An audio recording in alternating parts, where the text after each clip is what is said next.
Arquivos extraterrestres. Se a Força Aérea dos Estados Unidos descobriu alienígenas, ninguém me contou nada e eu quero saber. É possível os militares esconderem do presidente segredos sobre OVNIs? Essas coisas acontecem o tempo todo. Discos voadores e outras coisas, sabe? O que o presidente realmente sabia sobre extraterrestres?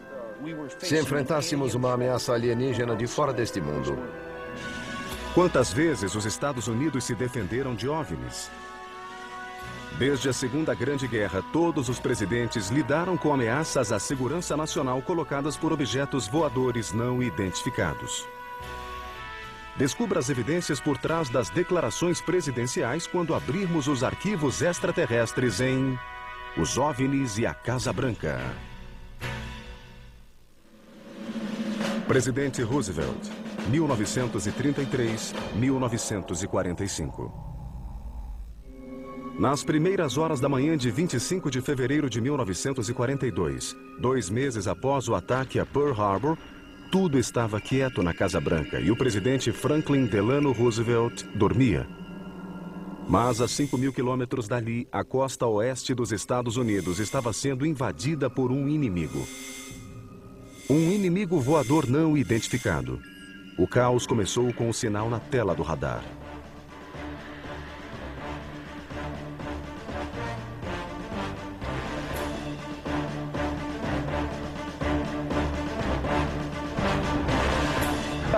Uma sequência de eventos começou com o alarme ou um relato vindo por rádio e o radiooperador acionou o sargento de plantão. Alerta! Isto não é um exercício. Alerta! O sargento de plantão acionou o alarme ou ordenou que fosse acionado. Dali em diante, foi um verdadeiro pandemônio. De início foi um choque, mas as tropas são profissionais e logo depois exerceram suas tarefas e se colocaram em posição. Os operadores acionaram as luzes de busca, os atiradores acionaram suas armas, prontos para combater o inimigo. No chão! No chão! Em minutos, o sul da Califórnia, ainda às escuras, foi riscado por raios de luz e clarões de fogo antiaéreo. Fogo! Fogo! Fogo! Fogo! Atirem! Atirem! No mínimo, sendo conservador, 2.000 tiros foram disparados naquela noite. Um tremendo ruído para uma cidade acostumada à calma. As defesas entraram em ação, mas a confusão reinava e ninguém sabia exatamente que inimigo era esse. Fogo! Fogo! Bem, aquilo foi um mistério e continua sendo até hoje. Alguns veteranos juram que viram aviões naquela noite. Alguns oficiais militares dirão que não havia nada no ar. E há civis que viram aviões naquela noite. Então, isso ainda é um mistério. A conclusão oficial do Exército é de que houve provavelmente aviões na área. Mas não houve confirmação de que fossem americanos ou japoneses ou de quem eram. Por definição, acho que eram OVNIs. Não digo que fossem homenzinhos verdes ou qualquer coisa do tipo, mas sim, creio que podemos dizer que foi um objeto voador não identificado. Por quase 1 hora, a defesa antiaérea bloqueou os céus. Mas quando o dia raiou, ficou claro que a única coisa que os soldados atingiram foi a cidade de Los Angeles. Tudo o que sobe deve descer, e é claro que a área adjacente ficou cheia de cartuchos e de fragmentos. Foi uma chuva de artilharia antiaérea, e houve casos de bombas atingirem o chão e detonarem. Claro, a mídia respondeu como de costume nesses casos para vender mais jornais. As notícias foram exageradas, ou talvez não. Realmente, uma história que circulou sobre o fato dizia que os japoneses tinham submarinos e que lançavam aviões dos submarinos, o que não fazia nenhum sentido. Testemunhas oculares falaram de aviões que pairavam, não que voavam devagar. Há uma fotografia onde uma dessas coisas estava bem iluminada e não lembrava nenhum tipo de avião existente na época. A existência de destroços por toda a cidade foi relatada ao presidente Roosevelt. A tarefa recaiu sobre o general George C. Marshall, chefe do Estado-Maior americano. A Carta de Marshall é um dos documentos mais curiosos que saíram sobre o assunto. Ele dá conta de que havia ali cerca de 15 aviões cuja velocidade variava de muito lenta a repentinos 300 km por hora, voando a uma altitude de 3 a 5 mil metros. Nenhuma bomba foi lançada, nenhuma baixa foi registrada e não havia aviões aliados da Marinha ou do Exército no ar naquela noite. Simplesmente não fazia sentido. Se os japoneses tivessem vindo até aqui, teria havido ao menos algum tipo de bombardeio, mas ainda se tivesse sido mais de um avião. Ninguém sabe ao certo como Roosevelt reagiu à resposta de seu chefe militar ao que alguns alegaram ser objetos voadores não identificados. A única coisa que se viu do presidente foi que ele mandou um memorando a Stimson, que era ministro da guerra. O presidente enviou uma ríspida mensagem a Harry Stimson, exigindo saber quem era o responsável pelo sistema de alarme aéreo dos Estados Unidos e se algum oficial não autorizado poderia tê-lo disparado. A resposta de Stimson e sua explicação para um inimigo não identificado ainda são um mistério. Nenhum registro dessa resposta foi encontrado nos arquivos nacionais ou nos arquivos presidenciais de Roosevelt. Não penso que na época eles vissem o caso como um fenômeno extraterrestre.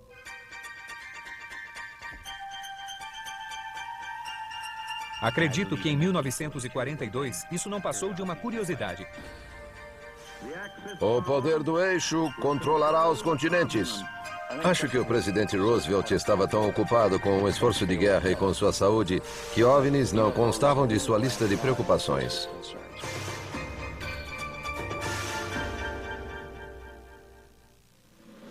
Presidente Truman, 1945-1953.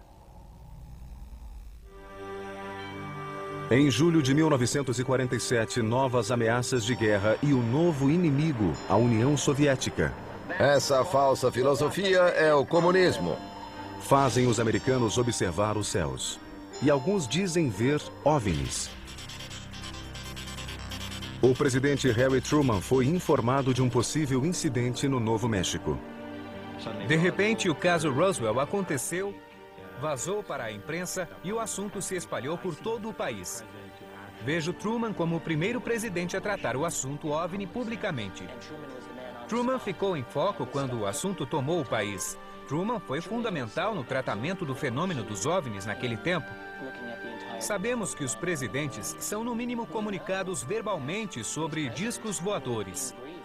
Ninguém vai ler a respeito nas memórias de Harry Truman e não é algo que será tratado de modo acadêmico pela administração dele. Mas sabemos com certeza que o fato se deu. Como sabemos? Pelo homem que relatou o ocorrido a Truman em suas reuniões, o general Robert Landry, que era coronel da Força Aérea na época.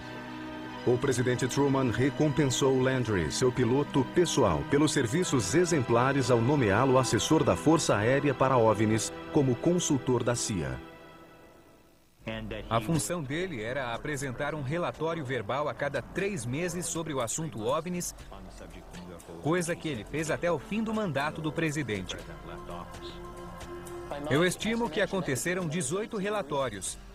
Teria sido maravilhoso poder assistir a algumas dessas conversas. Tudo era verbal.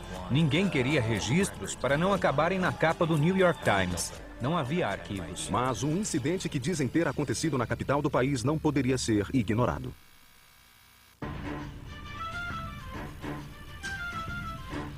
Em 1952 é novamente um ano muito significativo na história dos OVNIs, com uma série de aparições de alta qualidade vistas por militares e civis de todo o país, culminando com OVNIs sobre a capital em sucessivos fins de semana de julho de 1952.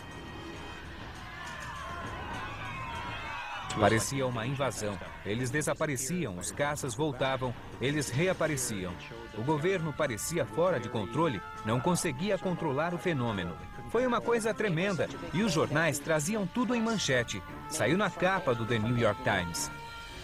Truman encarou o assunto de frente. Começou a haver menos hesitação das autoridades públicas em falar de discos voadores. Harry Truman fez isso nos anos 50 durante uma entrevista coletiva.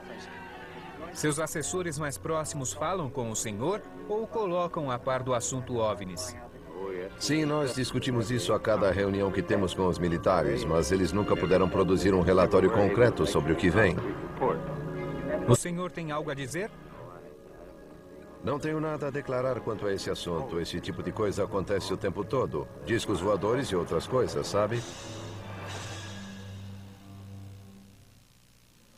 Presidente Eisenhower, 1953-1961.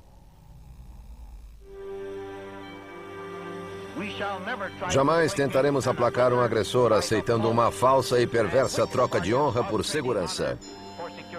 Truman tratava do assunto publicamente, mas nunca teria visto alguma coisa pessoalmente. No entanto, segundo os ufologistas, Dwight Eisenhower viu um OVNI no início dos anos 50. Dizem que ele estava ao largo da costa britânica em 1952 e um objeto de cor azulada apareceu ao lado do navio e ficou ali cerca de 10 minutos. Eisenhower e um almirante que estava a bordo saíram no convés e Eisenhower estava de pijama. Ele parou ali, viu aquela coisa e parece que Eisenhower disse que era melhor examinar essa história, mas não a mencionaria por hora. Ele voltou para dentro e a pessoa que contou a história disse que nunca mais ouviu nada a respeito. Durante o governo Eisenhower, os OVNIs se tornaram parte da cultura popular americana através de filmes e shows de TV, e a Casa Branca recebeu material escrito sobre o assunto.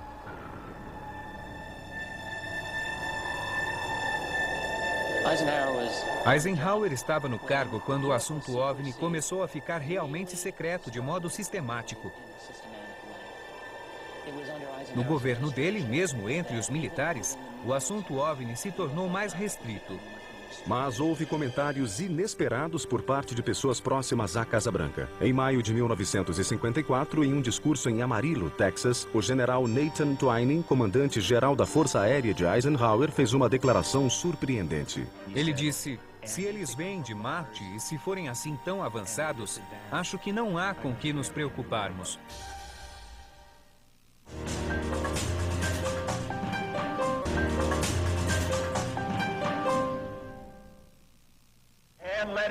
Que todos os poderes saibam que este hemisfério pretende ser o senhor de sua própria casa.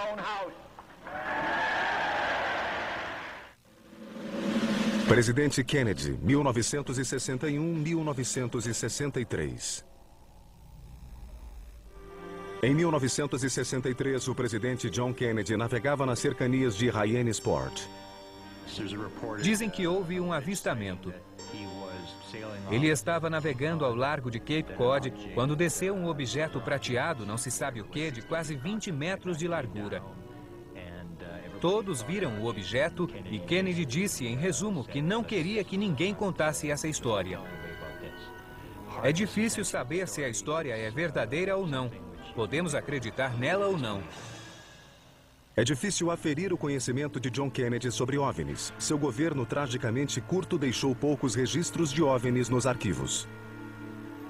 Kennedy é um grande mistério no tocante aos OVNIs porque acredita-se que ele recebeu muitas informações sobre o assunto. Ele estava preocupado em evitar uma guerra. O lançamento de qualquer míssil nuclear de Cuba contra qualquer país do hemisfério ocidental. Lembre-se da crise dos mísseis de Cuba. Produzirá a maior crise que este mundo já enfrentou em toda a história. Ele sabia que os OVNIs poderiam levá-los ou aos russos a começar uma guerra. Mas acho que ele teria sido diplomático o suficiente para impedir que abatêssemos discos voadores, por exemplo. Registros mostram que Robert Kennedy, irmão de John e secretário de Justiça, trocou cartas a respeito de OVNIs com o deputado Gerald Ford e oficiais da Força Aérea. Robert Kennedy se interessava muito por OVNIs. Apareceram inúmeras cartas onde ele os menciona. É bem raro alguém que ocupa um cargo tão alto tratar do assunto por escrito. Muitos pesquisadores acreditam que diferenças políticas podem afetar o acesso a informações e que alguns presidentes americanos não foram informados sobre tudo pelos serviços de inteligência. De acordo com eles, Kennedy foi o primeiro presidente a quem nada foi informado. Ele estava interessado em chegar à Lua antes dos russos, mas não se interessava pelo espaço. Ele era do tipo mais competitivo, mais do tipo político. Johnson, por outro lado, estava muito interessado no espaço. Presidente Johnson, 1963-1969. Contra tal força, o poder de destruição conjunto de todas as batalhas levadas a cabo pelo homem é como um fogo de artifício lançado contra o Sol. Lyndon Baines Johnson já passara pela Casa Branca como vice-presidente de John Kennedy. Em setembro de 1961, ele respondeu a uma carta de um pesquisador de OVNIs falando de uma visita extraterrestre. Johnson respondeu à carta dizendo que melhor do que ir à Força Aérea seria ele ir ao secretário executivo da NASA. Foi estranho ele encaminhá-lo à NASA e não à Força Aérea. E foi estranho o vice-presidente responder à carta. Durante o mandato de Johnson, surgiu a história de que militares haviam investigado a queda de um suposto OVNI perto de Kecksburg, na Pensilvânia. Os eventos da quinta-feira, 9 de dezembro de 1965, são um capítulo importante da história dos OVNIs e a Casa Branca. Houve uma equipe de resgate e sabe-se que a NASA esteve lá e que a Força Aérea esteve lá. O objeto foi removido e fim de caso. A explicação oficial é de que era um meteorito. Na minha investigação, pesquiso os principais casos de OVNIs. Vou aos registros da Casa Branca e vejo quem estava lá, onde estava o presidente e o secretário de Defesa. Então, fui aos arquivos de Johnson e procurei onde o presidente estava, e ele estava em seu rancho de Austin, Texas. Na manhã seguinte, as pessoas certas pareciam estar lá. Por exemplo, James Webb, o chefe da NASA, foi até o rancho do presidente na manhã seguinte. O governador da Pensilvânia estava lá. Todos os chefes do Estado-Maior, a equipe toda. E havia fotografias de todos eles chegando ao rancho. Eles disseram que a reunião com os chefes foi sobre a guerra do Vietnã. Mas embora não se possa provar que o presidente viu fotos do objeto ou do que quer que seja, houve evidências circunstanciais de que algo aconteceu em torno do presidente na manhã seguinte à queda.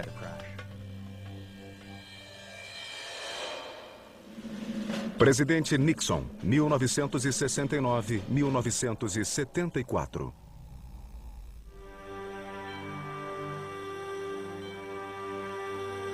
O interesse de Richard Nixon por OVNIs é mais difícil de avaliar. Falei com pessoas que disseram ter conversado sobre OVNIs com Nixon. Ele se mostrou interessado. Dizem que ele tinha uma coleção de livros sobre OVNIs, mas eu nunca comprovei. Muitos pesquisadores creem que Nixon recebeu muitas informações que gostaria de ter tornado públicas.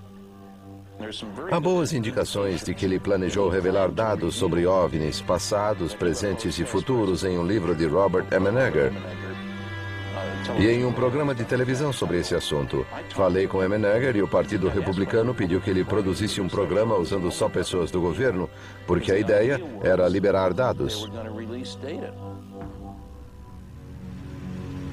Bob Emenegger era executivo de propaganda e produtor de televisão e, por acaso, conhecia um homem muito importante na Casa Branca. Eu conhecia Bob Haldeman de uma república na faculdade. Depois ele se tornou chefe do Estado-Maior de Nixon. Em meados dos anos 70, Emenegger pesquisou histórias militares para sua produção nos arquivos da base aérea de Norton. Paul Charton nos chamou e disse: o que vocês diriam se afirmássemos que uma nave alienígena aterrissou na base aérea de Holloman e que isso foi filmado por nossos funcionários, nosso pessoal temporário? E que o filme foi mandado aqui para Norton, onde se mandam todos os filmes. Achei aquela conversa estranha, sabe, OVNIs e essas coisas. E ele disse: se vocês se interessam, verifiquem no Pentágono. Mas disfarcem isso em outras consultas, porque falar de OVNIs levanta suspeitas.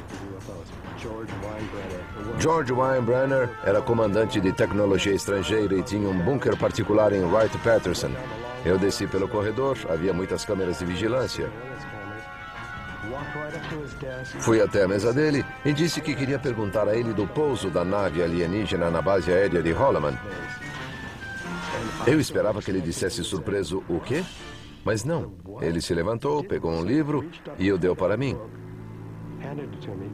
Abri o livro e li ao meu amigo coronel George Weinbrenner, assinado Dr. Alan Hynek. E o livro era sobre OVNIs. Hynek era o assessor científico da Força Aérea na época para OVNIs. Menegger contatou seu amigo e secretário de Estado de Nixon, Bob Haldeman. Ele estava na Casa Branca e perguntei se ele sabia da aterrissagem de um OVNI na base aérea de Holloman. E ele disse que sim, que tinha ouvido falar, mas que não sabia. E se o presidente sabia, ele não fazia ideia. Menegger nunca conseguiu o filme de Holloman sobre o programa que foi ao ar em 1974, mas a experiência deu aos pesquisadores uma ideia do que presidentes americanos podiam saber sobre OVNIs. Um amigo que me ajudava falou com 2 ex-presidentes. Ambos confirmaram ter visto o filme da base aérea de Holloman. Presidente Ford, 1974-1977. O Congresso deveria investigar a enxurrada de registros de visões de OVNIs no sul do Michigan e em outras partes do país. Gerald Ford mostrou interesse pelo assunto OVNIs como deputado por causa dos avistamentos em sua base eleitoral nos anos 60. O que muita gente não percebe é que a função básica de um deputado é servir seus eleitores. Então, Gerald Ford, a serviço dos eleitores, achou que aquilo merecia atenção. Então, Gerald Ford foi falar com as pessoas que queriam respostas e ele fez muitas declarações fortes dizendo que queria uma investigação pelo Congresso. Em 5 de abril de 1966, um comitê do Congresso realizou uma série de audiências públicas sobre o assunto OVNIs. O secretário da Força Aérea, Harold Brown, concluiu: Não estamos escondendo nada. As investigações foram todas públicas e a audiência desta manhã foi pública pela mesma razão. Não se sabe se as audiências influenciaram a opinião de Ford sobre OVNIs depois de eleito presidente, mas muitos pesquisadores acham que ele escolheu assessores que entendiam as possíveis ameaças colocadas por OVNIs. Ele tinha assessores que não eram tão importantes naquele tempo. Havia Dick Cheney e Donald Rumsfeld. Havia George Bush, o pai, como diretor da CIA, e pessoas em quem ele confiava e que confiavam nele. Depois de sair da Casa Branca, Ford respondeu à carta de um ex-oficial da inteligência da Força Aérea que pesquisava OVNIs. Durante minha carreira pública no Congresso como vice-presidente e presidente, várias vezes requisitei informações sobre OVNIs. As autoridades oficiais sempre negaram qualquer alegação. Como presidente, Ford não disse nada sobre o assunto, então podemos pensar que ele perdeu o interesse. Ou, provavelmente, ele achou que não era politicamente prudente discutir o assunto.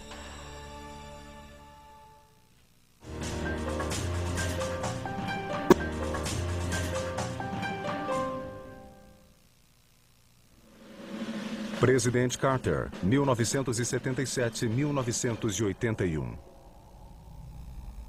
Embora haja documentos ligando OVNIs à Casa Branca e a informação de que alguns presidentes viram esses objetos, só um presidente admitiu isso de público.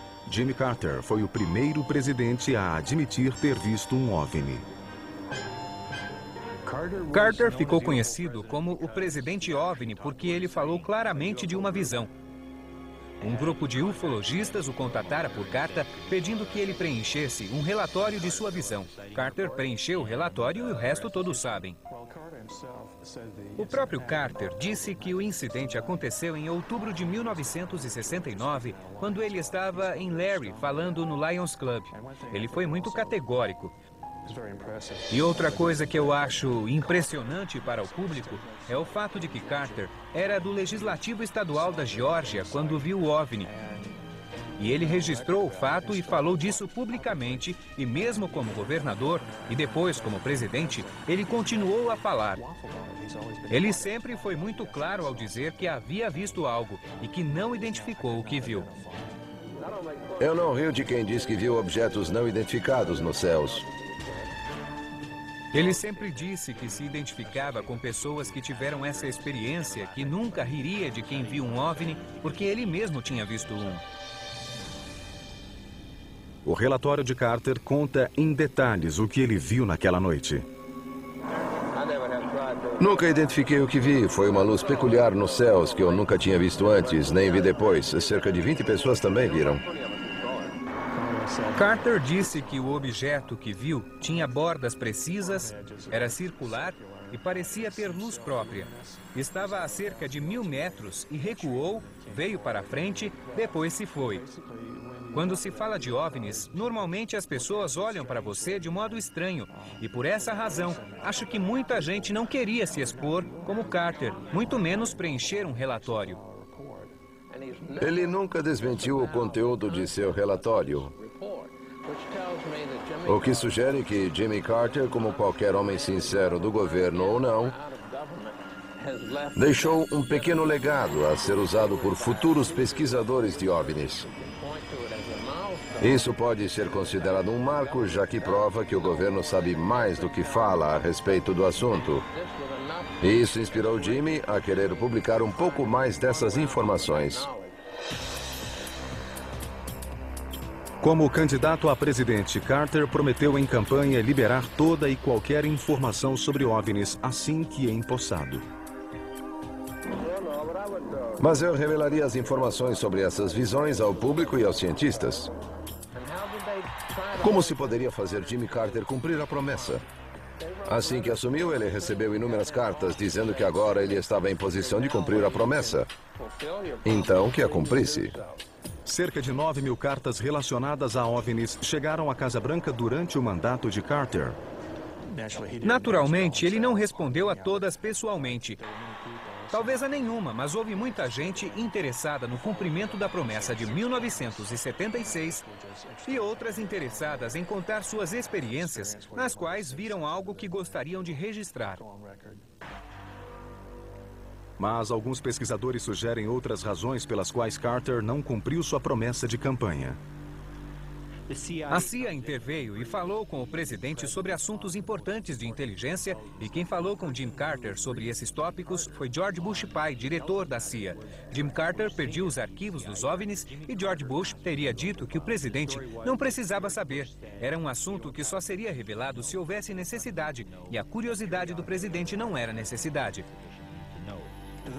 O que dizem que George Bush falou com Carter sobre OVNIs deveriam provar sua alegação.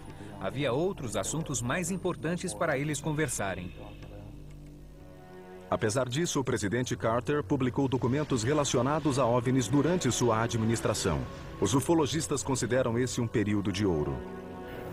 Metade de toda a documentação sobre OVNIs, e são milhares de textos publicados na vigência da Lei de Liberdade de Informação, nos últimos 30 ou 40 anos, foi publicada por Jim Carter.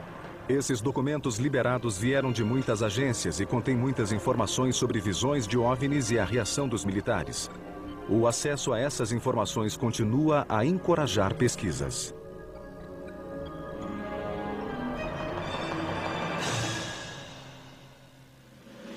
Presidente Reagan, 1981-1989. Devemos agir hoje para preservar o amanhã. E que não paire nenhuma dúvida, nós vamos começar a agir. Relatos dão conta de que Ronald Reagan teve 2 experiências com OVNIs antes de ser presidente. A história da primeira experiência veio a público pelas memórias da atriz Lucille Ball. Ela escreveu que Reagan e sua mulher Nancy chegaram tarde a uma festa em Hollywood. Ela afirmou que quando o Sr. Reagan e Nancy chegaram à festa, estavam muito nervosos e que contaram a todos que tinham visto um OVNI e que tinham visto aquela coisa descendo a costa, que tinham observado tudo. Ronald Reagan se interessava muito pelo tópico OVNIs em particular, tanto que ele disse que durante um voo como governador da Califórnia, teve uma visão aparentemente muito interessante.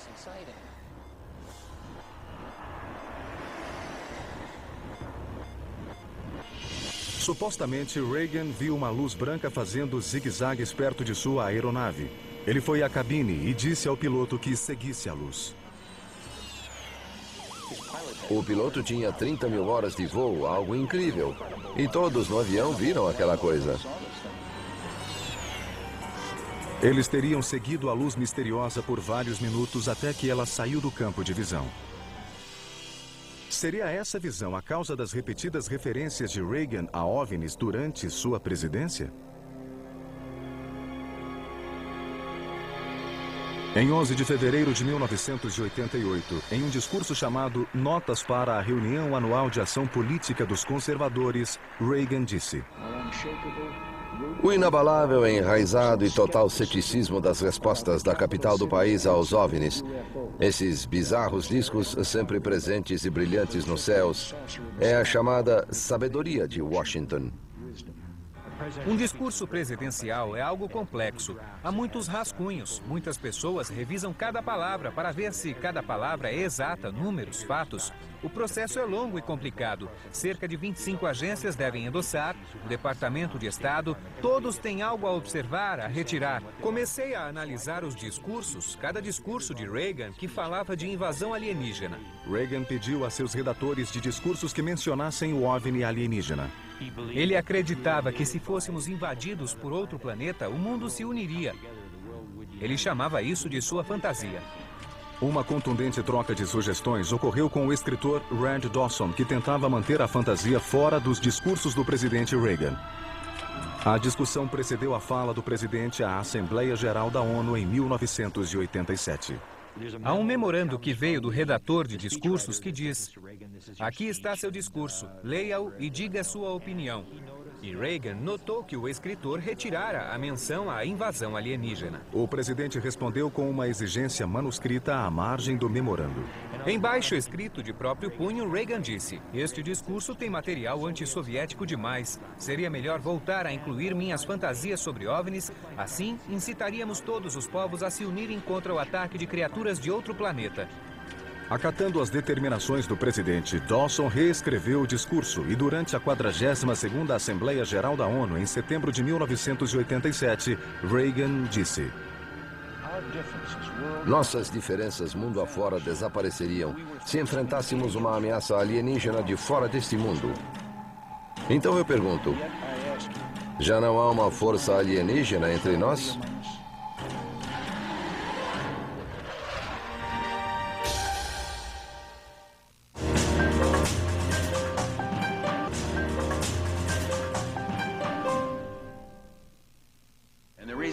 A razão é simples. É mais fácil ver um OVNI do que o plano dele.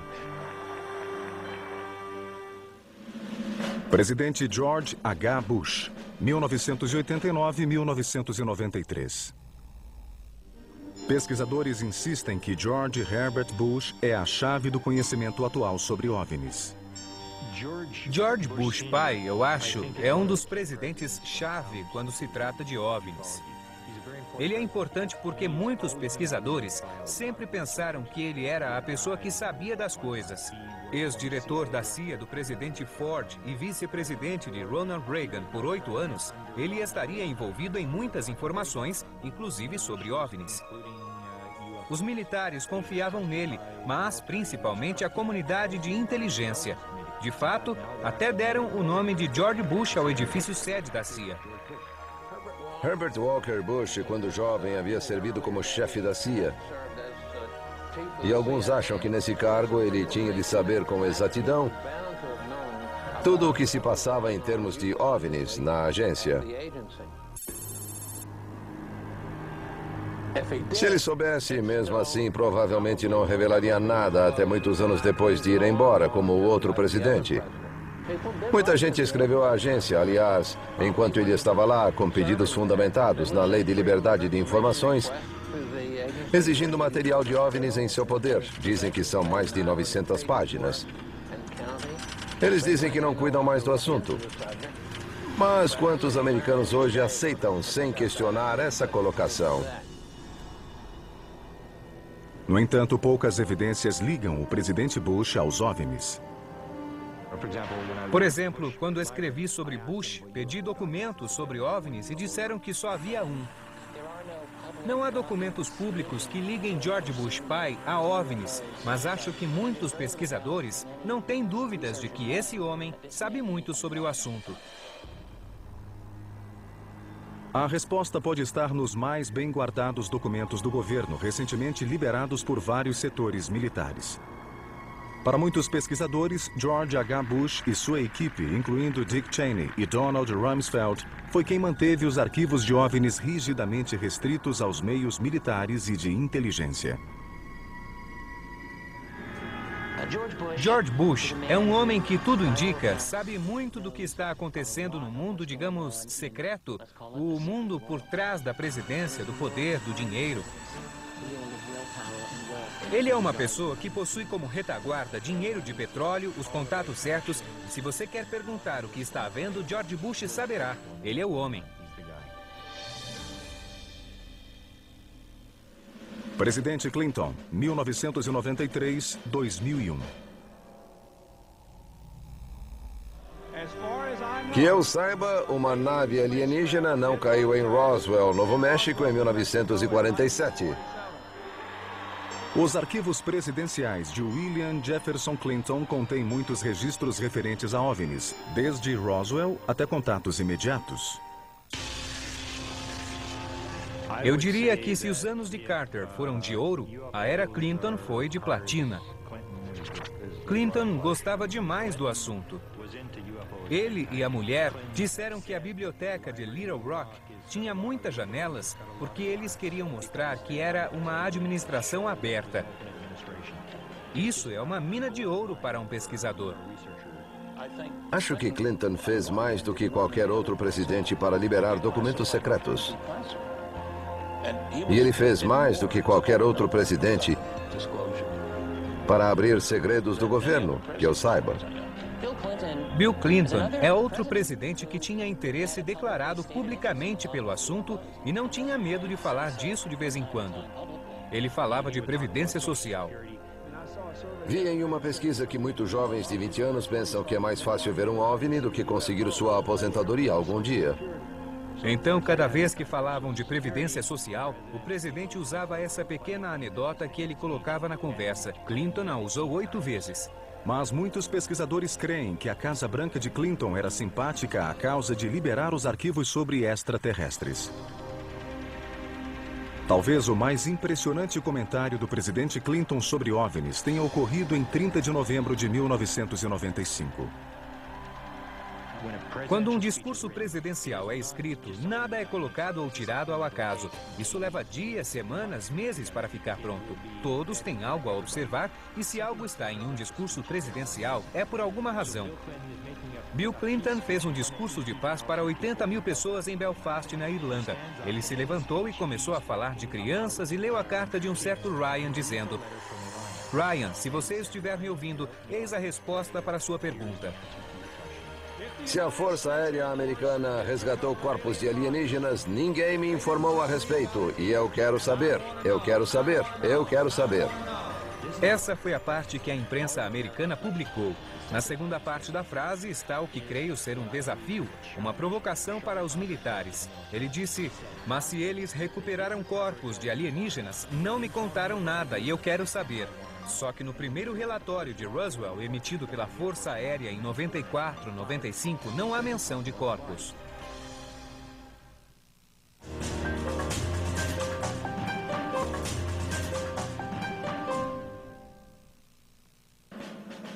Presidente George W. Bush, 2001-2009. Que bom, como vai? É bom vê-lo, senhor. Se for eleito presidente, o senhor vai confiar nas pessoas e contará toda a história dos OVNIs? Tudo? Muita gente acha que é verdade. O senhor dirá o que está havendo? Sim, com certeza. De acordo com alguns pesquisadores, George Walker Bush, o 43º presidente dos Estados Unidos, recompôs o poderoso staff do pai, em parte para garantir a continuação do segredo dos OVNIs. Dois dos grandes, Cheney e Rumsfeld, são pessoas que sempre foram consideradas pelos ufologistas como tendo os contatos certos e que provavelmente sabem das coisas. No que se refere ao presidente Bush, não está claro quanto ele sabe do assunto OVNIs. Muitos afirmam que o vice-presidente Dick Cheney é o homem mais informado em relação ao assunto.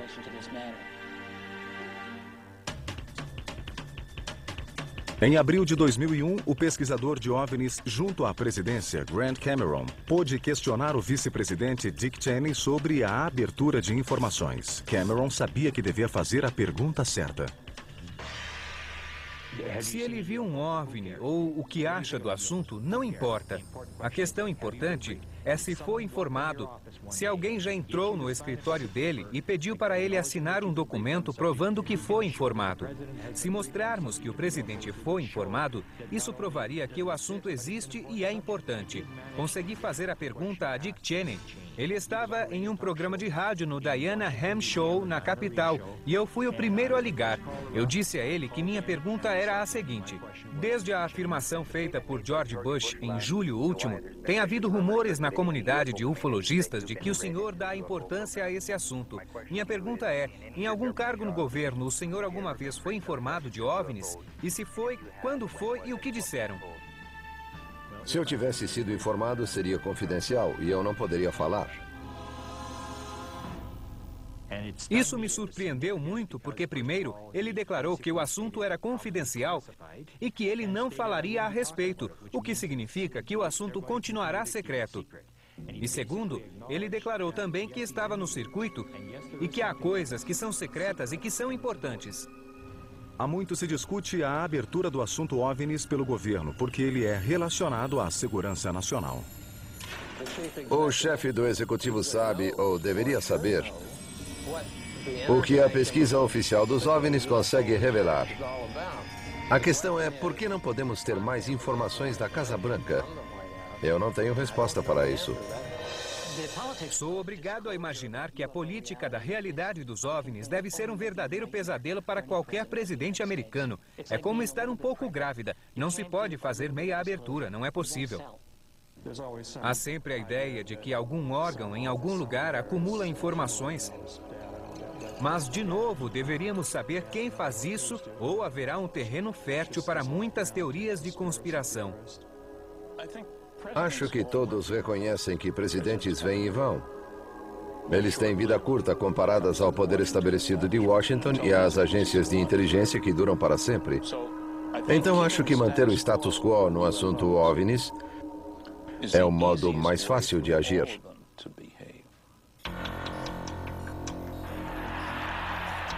É realmente uma situação onde as pessoas comuns devem reconhecer que é de seu interesse haver abertura no assunto OVNIs. É para sua sobrevivência e a de um sistema que todos acreditamos ter, que se diz do povo, pelo povo e para o povo. A abertura é um importante meio de conquistar essa sobrevivência, porque isso significaria revelar uma grande parte de nossa história que nos tem sido negada há 60 anos. Isso é muito importante. O que realmente mudou desde que Roosevelt era presidente? Apesar dos avanços da tecnologia e da segurança, objetos voadores não identificados ainda são vistos como ameaça à Casa Branca e ao presidente. Bem, recebemos uma informação esta manhã de que uma aeronave não identificada entrou em área restrita. O pessoal da Casa Branca levou isso muito a sério. Vamos, depressa, vamos! Em 27 de abril de 2005, um radar localizou um objeto voador não identificado sobre a Casa Branca. O alerta de que uma aeronave não identificada violou o espaço aéreo causou um furacão de atividades na Casa Branca. O serviço secreto entrou em ação, atiradores de elite tomaram posição e o local foi esvaziado na hora. O presidente Bush e o vice Cheney foram para seus abrigos subterrâneos. As forças de segurança reagiram à possível ameaça de forma caótica, espantosamente similar à confusão das tropas que se defenderam de um OVNI em 1942. O que desencadeou isso, de acordo com o Departamento de Segurança Nacional, foi apenas uma falha na tela do radar e não uma aeronave.